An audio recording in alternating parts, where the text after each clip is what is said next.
Oof. Oh, incoming.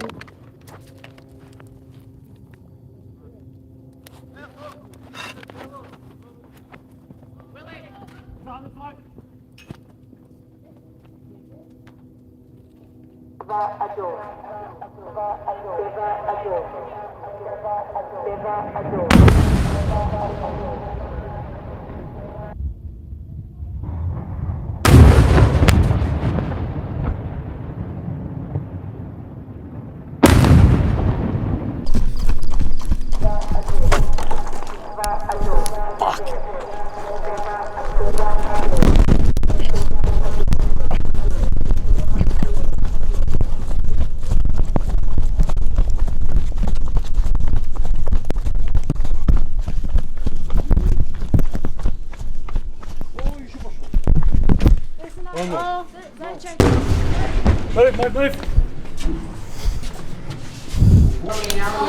Willie out there? Yeah, I'm here, right, it's all good. Willie, you okay? Yeah, I took cover in that culvert thing. Glad you're here, man. Oh, you too. That was close, dude. That was very close. That was the closest we've had yet. Yeah. So we definitely just had like a small shit pants moment. We were just sitting around the back here, you know, listening to some outgoing artillery or whatever, and then we just hear these like growing like, I'll see, I think one of the guys will have audio, I definitely don't. And bloody sprint inside because we thought it was anti-tank guided munition coming direct on our position as it was getting louder as it came in, which is a big threat here, so you can hear that outgoing artillery there. But these guys think it was outgoing, that noise we heard, but we sprinted off because we bloody thought it was incoming. But even the soldiers, like, we don't actually know what that was. They're saying it was ours, but we don't know, we've never heard that before. So I guess it's theories about what the hell it actually was, but definitely rocket overhead, you hear just, and it got louder, so it must have come over us, but maybe it was just the reverb of the sound in here, sounded like it was coming dead on us.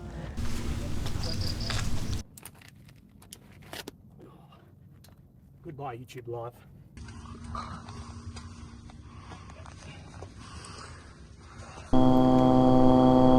So again tonight we're in Sderot. Now if you watched my video last night, you know how hot it was in this area with tens and tens of rockets outgoing from Gaza and a hell of a lot of artillery then heading back in as well. Now tonight has been eerily quiet, like unbelievably quiet. We have had a maximum of 3 missiles actually leave Gaza and not that much artillery actually going in either. So like a 50th of what we saw last night. The most we've got is, there's a few flares have just come up behind me, but that has been really the most for the whole day. And this has really started of like, it doesn't really feel like there's going to be an invasion tonight. Like the mood has shifted from what it was yesterday of people were positive it's going to be the next 48 hours, people camping out, all that happening.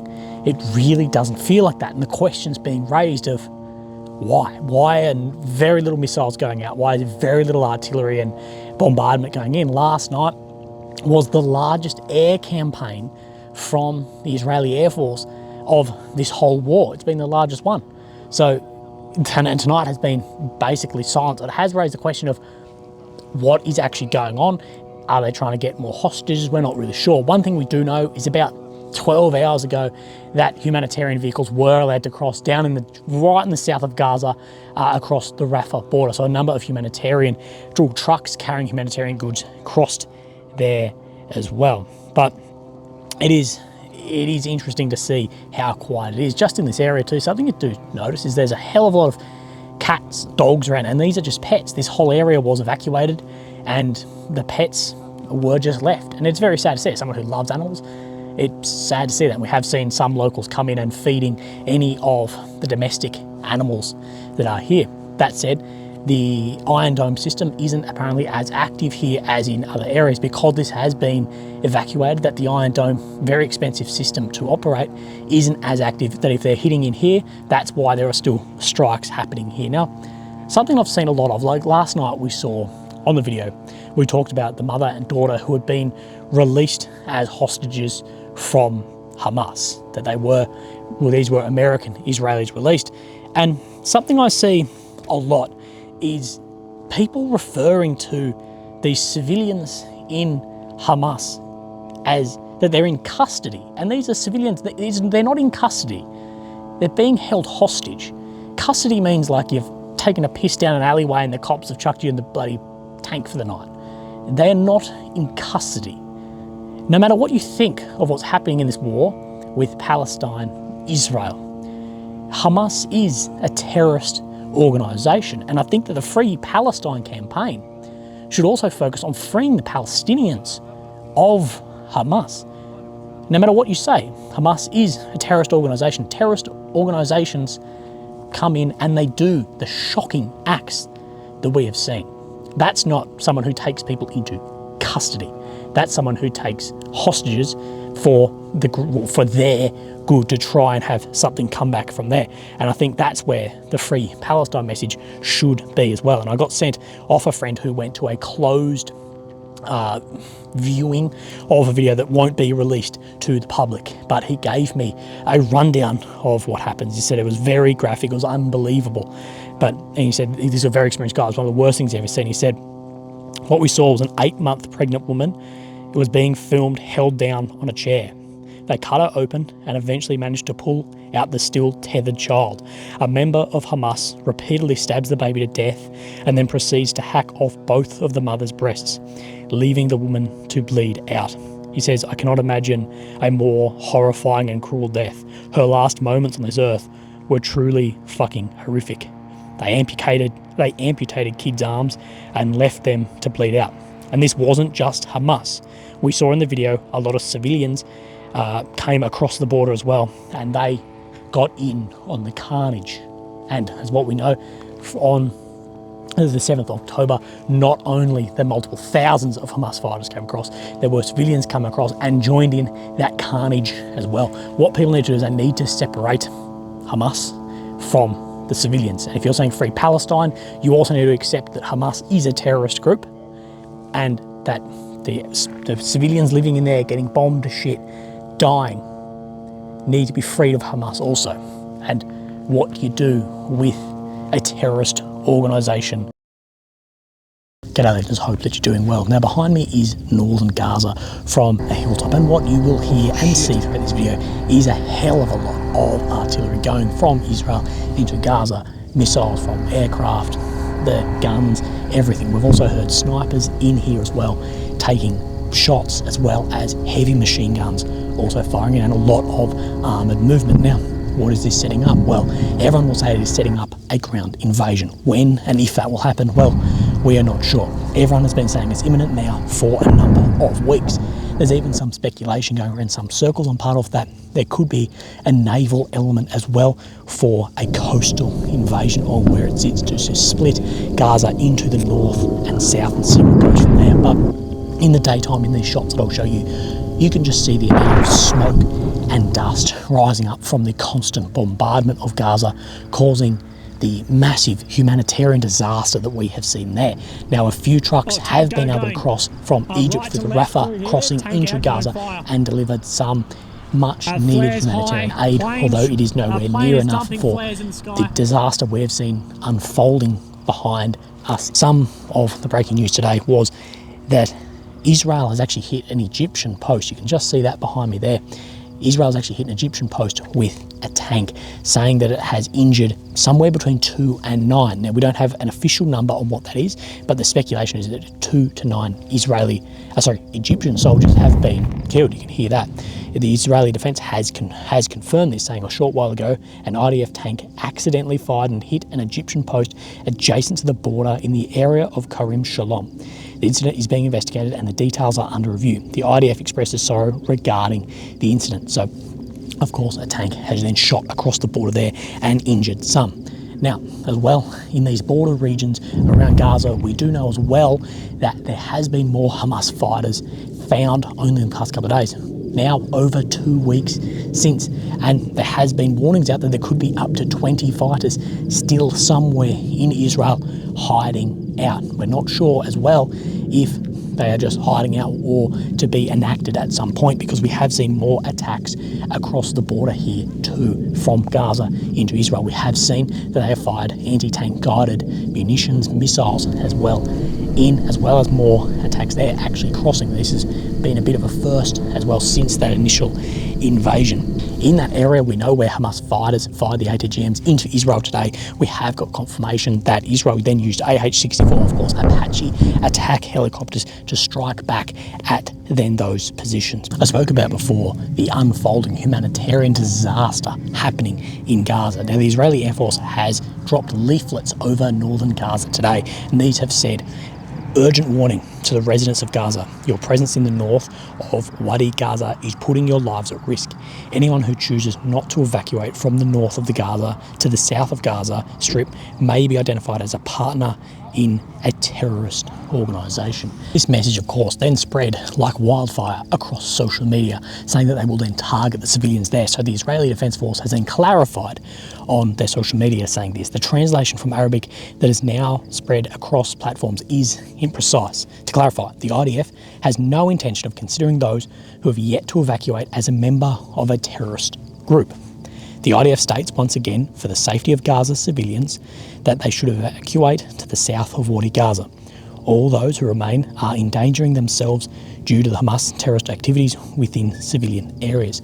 So as well, you can see how social media and translation moves across from there. That they're saying they're not going to target them, but if they're still there, that then they are endangering themselves. But what will we see in this offensive if it then goes in on the ground? Well, we don't really know. Of course, above ground, Israel has all the advantage in the world. Planes, missiles, tanks, armoured vehicles, reconnaissance. You can hear the constant ISR drone behind us. But under the ground, that is a completely different story. They're going in somewhat blind. They have mapped some of the tunnels, but there are said to be hundreds of miles of the tunnels and could potentially be hundreds of metres deep. And at some points, they are a foot wide. There's no way to get through that. Well, as an infantryman myself, clearing something like that, that is hell on earth to try and clear. We have an update as well on the foreign nationals who have been killed as well. Now, 218 foreign nationals actually have been killed. The most impacted countries are the United States being 31, Thailand 30, France 30, Russia 19, and Ukraine 18. So a lot of foreign nationals have been caught up as well, and foreign nationals being held hostage by Hamas in Gaza behind me as well, like we just talked about in those tunnels, most likely being held down in those tunnels. As well on the offensive, it's being reported the Chief of Staff of the Israeli Defence Force, Lieutenant General Herzi Halevi, has met with commanders of the Golani Brigade today. Now, it's being reported that he said, "We will soon enter the Gaza Strip. We will embark on an operational and professional mission to target any Hamas operatives and infrastructure, all while keeping our hearts in the memories of events from 2 weeks ago.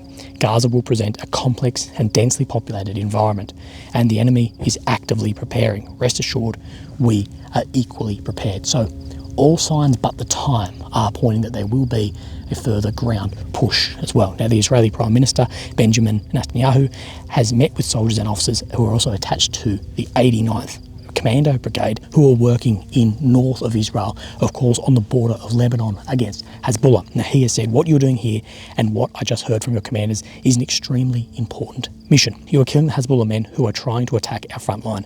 I cannot tell you right now if Hezbollah will decide to fully join the war, but if Hezbollah decides to enter the war, he will make the mistake of his life. We will cripple him with force he cannot even imagine. And the meaning for him and for the state of Lebanon is devastating."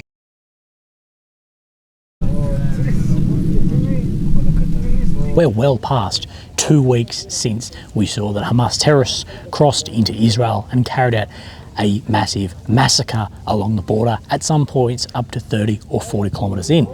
Last night we saw the heaviest bombardment of Gaza City since the beginning, and you can hear some of that bombardment still continuing behind me. We did hear that there was 320 airstrikes last night in Gaza, and we sat here on the live and watched those come in. So I'll put over some footage of that as well. And the question on everyone's mind, like we speculated over the few weeks that I've been here, is when and how will a ground invasion happen?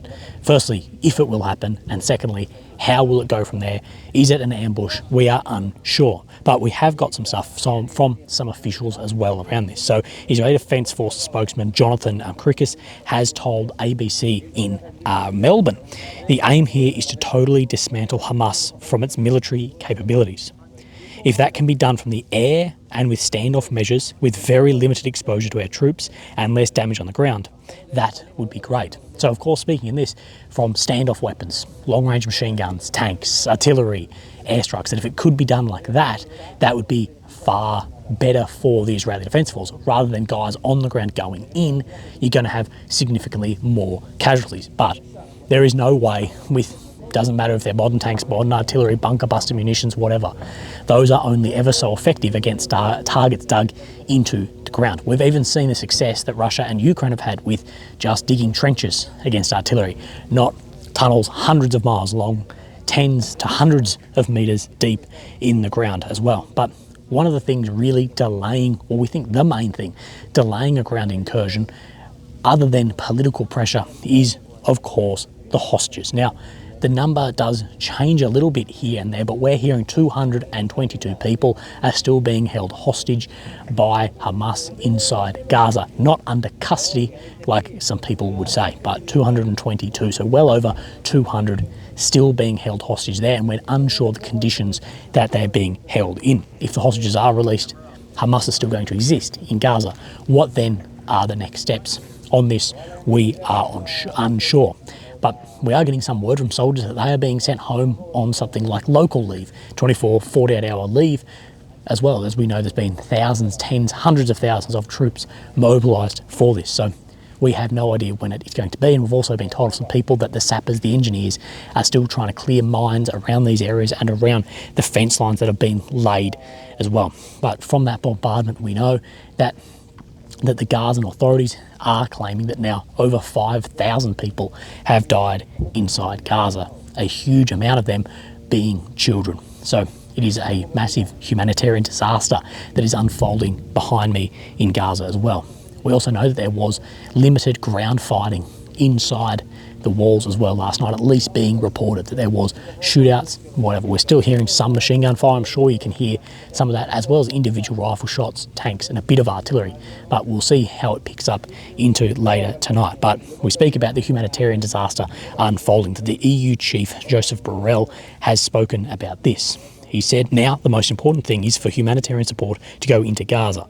Personally, I think a humanitarian pause is needed in order to allow humanitarian support to come in and be distributed. As we know, there has been a number of trucks across, but we're still unsure about how that was actually dispersed. And of course, those number of trucks which we're hearing in the mid 15 to 20, somewhere in that mark, is nowhere near enough for the disaster that's happened behind me, as well as with the fuel cut off, that they're desperate for fuel. The UN has spoken about how they're desperate for fuel. But everyone here, all the journos, everyone is waiting for the ground invasion. If, when. It seemed more like a when, but as this draws out longer and longer, more and more people are starting to speculate on if and how that support would be around the world, politically, economically, as well as how the Muslim world would then react to that. But today has been, I guess, fairly slow in the news, as we're everyone's hanging in limbo for that. But I hope that you're doing well, and I'll keep you updated on the ground. Cheers. So a lot of people were asking me about the kindergarten. This is said kindergarten here. This is actually a safe room, like a bomb shelter room. The light may suck, I apologise about that. But just over here, you can actually see Gaza. This is where all the footage I've actually seen of showing you of where the bombs are dropping. So you see this massive fence outside the kindergarten here that's lockable. Gaza is it's about 600 metres over here.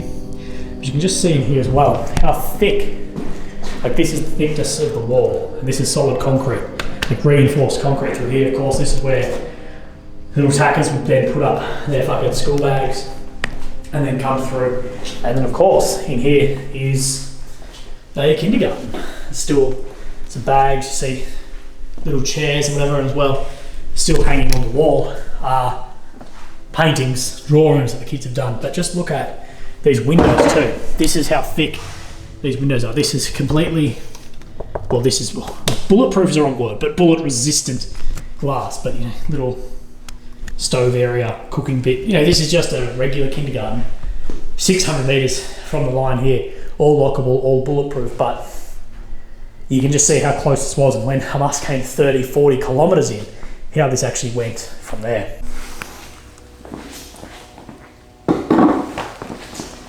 So we're actually in the kindergarten, and we can use this as a safe room for this area on the front. It's of course completely abandoned. This area is all been evacuated, and they've let us use the bathrooms here as well, but it's funny because you're sitting on these little chairs or in the little toilet. But the big news that's come out today was that there was going to be 50 people held hostage by Hamas released, that if the airstrike stopped, they'd release 50 hostages. Now, that was huge news, and when that came out, we're overlooking here, we're about 600 metres away, all the airstrikes stopped, and the Red Cross was going in to get them. Now, apparently what sort of happened there was when they went in to get them, then Hamas was like, we also want fuel delivered for all the 50. And we said no, so then they only released two, I believe two elderly women, both in 60s or 70s, I believe. So that exchange didn't happen. That was a huge deal though, if it was going to be all 50 of the international. And these people, these 50, were not the Israeli-only citizens, they were anyone with dual citizenship. So you're American, UK, Ukrainian, Russian, whatever, they held, dual citizenship that they could then be swapped. Of course, Israel and another country is dual. But I'd be surprised if they could do that, because that is their largest bargaining chip. The largest bargaining chip in this is your dual citizens you're having hostage, because as long as there's some way maybe of getting these people back, maybe the ground invasion won't happen. Once the ground invasion happens, the future for these hostages is pretty gloomy, considering if they're down in the tunnels and there's ground invasion and how that's going to go. It's a pretty bad outlook. But while they're there, maybe the international community will lean on Israel and push to maybe not go in yet and maybe delay it. And I said, if I was Hamas, I'd release one or two every couple of nights to try and get the bombing down, try and delay their offensive as long as possible to get my munitions ready, get defences ready, whatever you need to do. And not only that, but by delaying it, you're going to build international pressure on this as well. But it is disappointing that those 50 people weren't released. We know there's, in the low 200s of hostages currently. Still, I believe a lot of people also missing who may be held hostage or may have been killed and back in Gaza, or they haven't found them yet. They're still finding bodies as well as they're still finding guys from Hamas in the fucking bushes and shit around here. But at least two people are home tonight or coming back through. It'd be very interesting to see what they experienced and what the condition of the other hostages is. But that is Hamas's biggest bargaining chip, and to give it up like that all at once could be a surprise. But we're not. We saw it die off, and we thought maybe the war's either going to kick off once they're released, because once they've got no international hostages, it's sort of up to Israel to go in or not, or we're going to see the war completely end. But it didn't happen tonight. Maybe in the future, we're just not sure. No one knows where this will actually go. But Willie reporting from inside an abandoned kindergarten. Cheers. Oh.